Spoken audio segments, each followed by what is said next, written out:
Како го коментирате падот?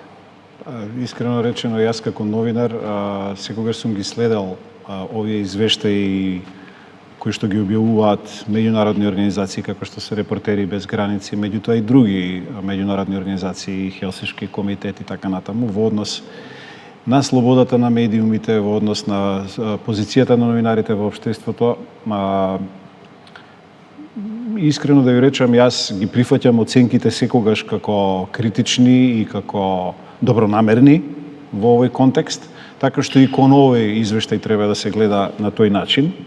Јас секогаш апелирам до сите функционери, бидејќи како не само како поранешен новинар, туку и како човек кој што смета дека слободата на медиумите и улогата на медиумите во едно општество е многу значајна.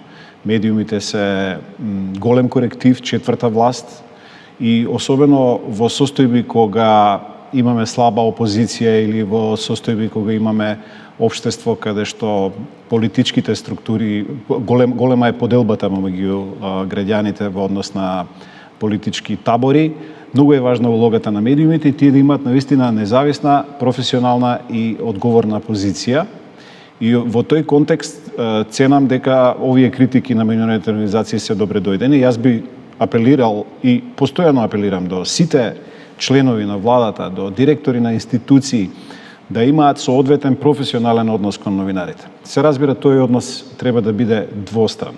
Треба и новинарите на професионален начин така да се однесуваат. Имаше во минатото случаи на медиуми кои што се директно партиско-политички, пропагандно настроени. Такви продолжуваат да екзистират, иако јас мислам дека во Македонија во изминатива 2 години, од како оваа влада е на власт, има голема слобода од аспект на тоа дека новинарите... Токму извештајот нотира и тоа дека во последниве 2 години, ги споменавте 2 години, па и таков наслов имаше меѓу другото, дека за 9 позиции е намален рейтинг. Не знам, треба да се видат детално овие оценки на што се однесуваат, затоа што, да речеме, ако видите социјалната состојба на новинарите, точно е дека новинарите не се во добра економска социјална состојба. Тоа зависи, нели, сепак од најголем дел од нив се приватни газди. Добар дел од некои новинарски куќи и така натаму и проекти новинарски беа финансирани од, да речеме, средства кои што се од странски фондации.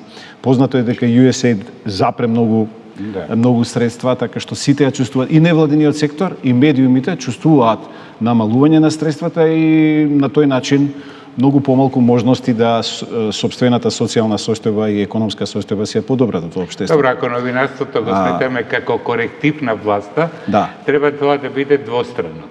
Јас се согласувам и тоа е клучната улога. Се разбира, министрите, политичарите, функционерите треба да имаат многу поголем праг на толеранција. И во однос на навреди, пред се за навреди, не зборувам сега за клевети, затоа што клеветите навистина кај нас се декриминализирани, но новинарите сепак сносат одговорност ако шират клевети без проверка на информациите. Но сакам да кажам дека во изминатиот период имавме можност и тоа го гледаме секојдневно, дека критичкиот однос кон владата во повеќе медиуми обстојува, дека имаме секој ден, особено на социјалните мрежи, кои што се дел од најчитаните медиуми во Македонија. Социјалните мрежи се уште според најновиот извештај, сепак телевизијата